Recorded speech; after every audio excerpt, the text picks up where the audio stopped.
Hello good morning guys, आप लोगों का बहुत बहुत स्वागत है मेरे इस वीडियो में। तो गाइस आज हम लोग बात करेंगे इंडियन इकोनॉमी के बारे में, और आज हम लोग ऐसी पॉलिसीज़ के बारे में बात करेंगे, बीजेपी की पॉलिसीज़ के बारे में, जिससे कि इंडियन इकोनॉमी को बहुत फ़ायदा हुआ है। पिछले कुछ टाइम से हम ये देख रहे हैं कि इंडियन इकोनॉमी काफ़ी नीचे आई है, और उससे जो प्राइम मिनिस्टर मोदी है या फिर जो बीजेपी की गवर्नमेंट है, उनको काफ़ी क्रिटिसिज्म फेस करना पड़ रहा है। जैसे कि बहुत सारे ऐसे, जैसे डीमोनेटाइजेशन हो गए, इंडियन इकोनॉमी का गिरना हो डीमोनेटाइजेशन के बाद, इंडियन इकोनॉमी का 3.1% पे आ जाना। तो ये ऐसी चीज़ है जिससे कि इंडियन इकोनॉमी में बहुत फ़र्क पड़े, कहीं ना कहीं जो गवर्नमेंट है उसके लिए जिम्मेदार है। बट आज हम लोग ऐसे डिसीजंस के बारे में बात करेंगे जिससे कि इंडियन इकोनॉमी को फ़ायदा हो, और वो डिसीजंस बीजेपी गवर्नमेंट ने दिए हैं। तो जो सबसे पहला डिसीजन है वो है मैन्युफैक्चरिंग एरिया में। बहुत टाइम पहले ये कहा जाता था कि इंडिया के पास कैपेबिलिटी है चाइना को मैच करने में मैन्युफैक्चरिंग के मामले में। बट अब हम देख रहे हैं पिछले कुछ टाइम से कि इंडिया अपनी जो मैन्युफैक्चरिंग पोटेंशियल है उसको मीट कर रहा है। कुछ महीने पहले, 1 या 2 महीने पहले, केक एंड वेकफील्ड नाम की एक ऑर्गेनाइजेशन ने रैंकिंग निकाली थी, और ये ऐसी ऑर्गेनाइजेशन है जो कि 47 कंट्रीज़ को एनालाइज करती है, और इन 47 कंट्रीज़ में से देखती है कौन से देश हैं जो कि सबसे अच्छा इन्वायरमेंट प्रोवाइड करते हैं मैन्युफैक्चरिंग के लिए। इंडिया का इस जो रैंकिंग है, इंडिया का जो रैंक था वो सेकंड था। इससे पिछले साल इंडिया का रैंक थर्ड था, बट इंडिया ने यूएस को पीछे छोड़ के दूसरे रैंक पे आ गया। तो ये कैसे आया, हम उसके बारे में बात करेंगे। बट इससे पहले हम ये डिस्कस करेंगे कि ये जो ऑर्गेनाइजेशन है ये अपनी रैंकिंग फिक्स कैसे करती है। तो सबसे पहली बात यह है कि जो मेजर फैक्टर्स ये ऑर्गेनाइजेशन लेती है रैंकिंग फिक्स करने में, वो ये है कि एक जो कंट्री है उसमें ऑपरेशनल कॉस्ट कितने लगते हैं मैन्युफैक्चरिंग बिजनेस सेटअप करने में, लेबर लॉस कैसे हैं, यहाँ पे लेबर है कि नहीं, यहाँ पे ऐसा स्किल है जो कि मैन्युफैक्चरिंग सेक्टर को एडवांटेज दिलवा सकता है कि नहीं, और जो ऑपरेटिंग रिस्क क्या है, पॉलिटिकल हो सकते हैं, इकोनॉमिक हो सकते हैं, इन्वायरमेंटल हो सकते हैं, ठीक है। और भी बहुत सारे फैक्टर्स हैं जिसको देख के ये डिटर्मिन करते हैं कि एक कंट्री मैन्युफैक्चरिंग के लिए कितना अच्छा है। कॉस्ट इफेक्टिवनेस भी देखते हैं। तो इंडिया का दूसरे नंबर पे आने का सबसे बड़ा कारण ये है कि बहुत सारे ऐसे प्लांट्स हैं जो कि चाइना से इंडिया शिफ्ट हो गए हैं। दूसरा इसका ये फैक्टर है कि लेबर लॉज और लैंड लॉज में इंडिया में बहुत ज़्यादा फ़र्क आया, और बीजेपी गवर्नमेंट काफ़ी ज़्यादा फ़र्क लेके आई है। और इसके साथ साथ आत्मनिर्भर भारत, स्किल इंडिया और पीएलआई स्कीम हो गई, और मेक इन इंडिया जैसे कैंपेन्स ने भी इस चीज़ को बहुत ज़्यादा बढ़ावा दिया है। तो ये तो हो गई रैंकिंग्स की बात। अब हम बात करें कि ऑन ग्राउंड ऐसे कौन से कंपनीज है जो कि इंडिया में इन्वेस्ट कर रही हैं। अगर आप 2021 की बात करें तो अमेज़ॉन अपना सबसे पहला इलेक्ट्रॉनिक प्लांट उन्होंने इंडिया में लगाया मई में, और उसमें वो क्या कर रहे हैं कि एक अमेज़ॉन फायर स्टिक नाम का कंपोनेंट है जो कि वो वहाँ पे मैन्युफैक्चर करेंगे। दूसरी जो सबसे बड़ी कंपनी ने वहाँ पे इन्वेस्ट किया है वो है सैमसंग। सैमसंग ने 2021 में यहाँ पे आईटी जो डिस्प्ले स्क्रीन्स हैं उनकी मैन्युफैक्चरिंग स्टार्ट की है नोएडा में। तीसरा है डिक्सन टेक्नोलॉजीज़ की जो नाम की कंपनी है, उन्होंने पीएलआई स्कीम जो कि प्रोडक्ट लिंक्ड इंसेंटिव स्कीम है उसका यूज़ करके यहाँ पे वो नेटवर्क और टेलीकॉम प्रोडक्ट्स मैन्युफैक्चर करेंगे। और ऐसे ही गोदरेज अप्लायंसेज है वो made in India AC manufacture करेंगे, और वो इनिशियली 100 करोड़ रुपया इन्वेस्ट करेंगे अपने सिरवर और मोहाली के प्लांट्स में, और 2025 तक उनका जो प्रोडक्शन होगा वो 8 लाख यूनिट्स तक पहुंच जाएगा। और अगर आप देखें तो गवर्नमेंट ने कौन से इनिशिएटिव्स लिए हैं, तो हमें ये देखना होगा कि जो इंडिया की, जैसे मैंने पहले बताया कि आईटी डिस्प्ले स्क्रीन्स की जो मार्केट है वो 7 बिलियन है, बट थोड़े दिन 2025 तक वो 15 बिलियन तक पहुंच जाएगी। अगर आप फिशिंग हार्बर्स की बात करें तो इंडिया प्लान कर रहा है कि तमिलनाडु, विशाखापट्टनम, कोच्चि ऐसी जगहों पे वो मॉडर्नाइज्ड फिशिंग हार्बर्स बनाएगा, जिससे कि जो फिशरमैन है या ट्रॉलर्स है उनको बहुत ज़्यादा फ़ायदा होगा, ठीक है। और तीसरा जो सबसे बड़ा फैक्टर है वो अभी रिसेंटली इंडिया ने ताइवान के साथ $7.5 बिलियन की डील साइन की है for semiconductor manufacturing in India. तो ये बहुत बड़ा स्टेप है, क्योंकि इससे क्या होगा कि जो सेमीकंडक्टर हम इंपोर्ट करते थे वो अब हम अपने घर पे बना लेंगे। ऐसा नहीं होगा कि हम सेमीकंडक्टर सीधे ही बनाना शुरू कर देंगे, बट धीरे धीरे इंडिया इस टेक्नोलॉजी में भी बहुत ज़्यादा कैपेबल हो जाएगा, ठीक है। तो ये तो होगी मैन्युफैक्चरिंग की बात। दूसरा है डिफेंस एक्सपोर्ट्स। बहुत सारा ऐसी चीज़ें जो कि इंडिया इंपोर्ट करता था, और डिफेंस इक्विपमेंट उनमें से एक थे। बट इस गवर्नमेंट के आने के बाद इंडिया जब भी गवर्नमेंट आई थी 2014 में, इंडिया 1500 करोड़ के जो कंपोनेंट्स हैं डिफेंस के वो एक्सपोर्ट करता था।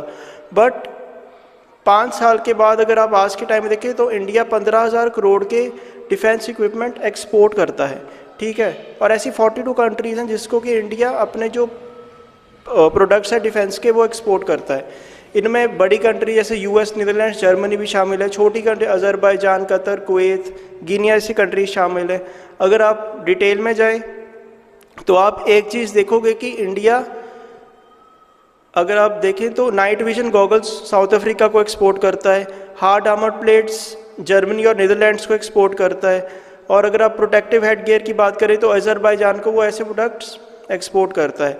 और कुवैत, कतर, लेबनान ऐसे जो कंट्रीज़ हैं उनको भी बहुत इंपॉर्टेंट डिफेंस इक्विपमेंट एक्सपोर्ट करता है। पिछले साल हमने आर्मीनिया को आकाश मिसाइल एक्सपोर्ट की थी, ठीक है। और यही नहीं, अब हम केपेबल हो रहे हैं कि अब हम अपना जो एक डिफेंस सिस्टम है, डिफेंस कॉम्पोनेंट्स अपने घर पे ही बनाएं। थोड़े दिन पहले ही इंडिया की गवर्नमेंट ने ड्रोन के ऑर्डर्स दिए थे और अपनी जो इंडिजिनियस कंपनीज हैं उनको दिए थे। और सिमिलरली इंडिया ने जो नए अर्जुन टैंक्स हैं, 118 अर्जुन टैंक्स अपनी लोकल कंपनीज को ही ऑर्डर किया और उनसे ही लेंगे। जो DRDO है हमारी कंपनी, उनसे वो खरीदेंगे। Defence research department of defence organisation, उनसे वो खरीदेंगे वो सारे टैंक्स। तो ये हो गई डिफेंस की बात। तीसरे जो कंपोनेंट है जिसमें कि इंडिया काफ़ी आगे गया है इस गवर्नमेंट के अंदर, वो है FDI के अंदर। अगर आप देखें तो 2014 में इंडिया का जो FDI था वो 45 बिलियन था। आज के टाइम पे वो ऑलमोस्ट डबल हो गया है, वो 82 बिलियन डॉलर्स हो गया है, ठीक है। इसके बहुत सारे रीजंस हैं, ठीक है। सबसे पहला है ease of doing business. Ease of doing business का मतलब ये होता है कि आपको ये पता लग जाता है कि एक कंट्री में बिजनेस करना कितना आसान है। अगर आप 2014 की बात करें, इंडिया का रैंक था 142, आज के टाइम पे 2020 में वो 63 है, ठीक है। और इसका सबसे बड़ा रीज़न ये है कि इंडिया ने जो लैंड और ट्रेड रजिस्ट्रेशन है उनको डिजिटाइज़ कर दिया है, ठीक है। ब्यूरोक्रेसी के अगर आपके कोई काम है उनको भी डिजिटाइज़ कर दिया है। जो ट्रेड फैसिलिटेशन है उनको सिंगल विंडो में ले आए। तो ईज़ ऑफ डूइंग बिजनेस का इन सारी चीज़ों के ज़रिए उन्होंने काफ़ी आसान कर दिया है, डिजिटाइज़ करके सिंगल विंडो में ले आना ट्रेड फैसिलिटेशंस को, तो इससे काफ़ी आसान कर दिया है। दूसरा जो सबसे बड़ा फैक्टर है वो ये है कि इंडिया, पूरी दुनिया अब देख रही है कि इंडिया अब एक स्टार्टअप हब बन चुका है। अगर आप ग्लोबल रैंकिंग्स में जाएं तो ग्लोबल स्टार्टअप इकोसिस्टम रिपोर्ट में इंडिया की 2 सिटीज़ है, बेंगलोर, और ग्लोबल इनोवेटिव इंडेक्स में भी इंडिया का रैंक 80 है एज़ कम्पेयर टू, इंडिया का रैंक 48 है एज़ कम्पेयर टू 80 जो कि 2014 में था। और अगर आप तीसरे पॉइंट की बात करें वो होगा इकॉनमी की डिजिटाइजेशन करना। तो इंडिया ने पिछले कुछ टाइम से बहुत सारे ऐसे सेक्टर्स हैं जिसमें कि डिजिटाइजेशन को इंट्रोड्यूस किया है। जैसे आप देख लेंगे एग्रीकल्चर हो गया, रूरल डेवलपमेंट हो गया, या फिर टैक्सेशन हो गया। ऐसे सारे एरिया हैं जिसको इंडिया ने डिजिटाइज़ किया हुआ है। और इसका जो अगर आप देखें तो इसका सबसे बड़ा प्रूफ ये है कि इंडिया की जो ग्लोबल डिजिटल कंपेटिटिव रैंकिंग है वो 48 है, जो कि सबसे अच्छी, और इससे पहले इतनी अच्छी रैंकिंग कभी नहीं आई। तो ये भी एक बहुत बड़ा फैक्टर है जिसकी वजह से FDI इंक्रीज़ हो रहा है इंडिया में। और जो फोर्थ फैक्टर है वो ये है कि FDI में रिलैक्सेशंस देना और ऐसे लॉस पास करना जिससे कि FDI और ज़्यादा आ रही है। बहुत सारे रिलैक्सेशंस दिएंगे, जैसे डिफेंस हो गया, इंश्योरेंस हो गया, ऐसे सेक्टर्स में FDI को। और bankruptcy, insolvency code, GST, labour laws, ये सारे लॉज ने भी FDI की जो प्रोसेस है उसको बहुत हद तक प्रमोट किया है और जो फॉरेन इन्वेस्टर्स हैं उनको अट्रैक्ट किया है। और इसकी वजह से बहुत सारी कंपनीज है, फॉरेन कंपनीज, जो कि इंडिया में आई हैं। जैसे सैमसंग हो गया, जैसे हमने पहले बात की। फिर फॉक्सकॉन और पेगास्ट्रॉन जैसी कंपनीज भी PLI स्कीम के तहत इंडिया में आएंगी, अभी भी हैं और ज़्यादा इन्वेस्टमेंट आगे करेंगी। ये वो कंपनीज हैं जो कि कॉन्ट्रैक्ट पे मोबाइल मैन्युफैक्चर करती हैं, ठीक है। फिर विटिकॉन ऐसी कंपनीज भी इंडिया में भी आएंगी। और जो लास्ट फैक्टर की मैं बात करूंगा वो होगा इंफ्रास्ट्रक्चर की। तो पिछले कुछ टाइम में अगर आप देखिए तो PM मोदी की जो गवर्नमेंट और BJP गवर्नमेंट है उन्होंने इंफ्रास्ट्रक्चर में बहुत ज़्यादा इन्वेस्ट किया। उसमें 2 बहुत बड़े प्रोजेक्ट हैं, एक है भारतमाला प्रोजेक्ट और एक है सागरमाला प्रोजेक्ट।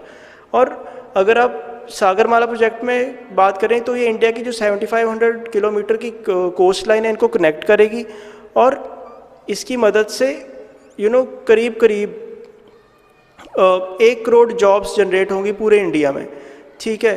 और इससे क्या होगा कि पूरे इंडिया के जो पोर्ट्स हैं वो कनेक्ट हो जाएंगे, और इंडिया का जो जीडीपी है वो 2% से के रेट से भी ज़्यादा से इंडिया की जो जीडीपी है वो 2% से इंक्रीज़ कर जाएगी, ठीक है।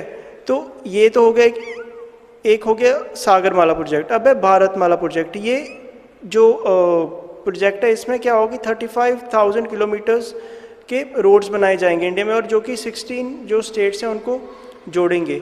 इसकी मदद से जो कॉस्ट सेविंग है एक माल को सप्लाई करने में वो 18% से 6% हो जाएगी, जो कॉस्ट सेविंग है।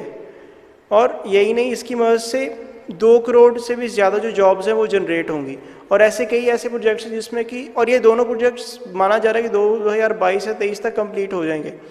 रीजनल कनेक्टिविटी स्कीम है, इसकी मदद से पूरे नॉर्थ ईस्ट में 22 एयरपोर्ट और JNK में 2 एयरपोर्ट बनाए जाएंगे। जो 22 एयरपोर्ट बनेंगे उनमें से जैसे असम में 5 होंगे, अरुणाचल में 9 एयरपोर्ट होंगे, मेघालय में 5 होंगे, और असम और बाकी स्टेट्स में 3 एयरपोर्ट्स होंगे, JNK में 2 होंगे। ये इसलिए कि जो ये एक नॉर्थ लुकिंग ईस्ट जो पॉलिसी है PM मोदी की और BJP की, उसका हिस्सा है। और इसकी मदद से जो कनेक्टिविटी है नॉर्थ ईस्ट की इंडिया के साथ और पूरी दुनिया के साथ बढ़ाई जाएगी।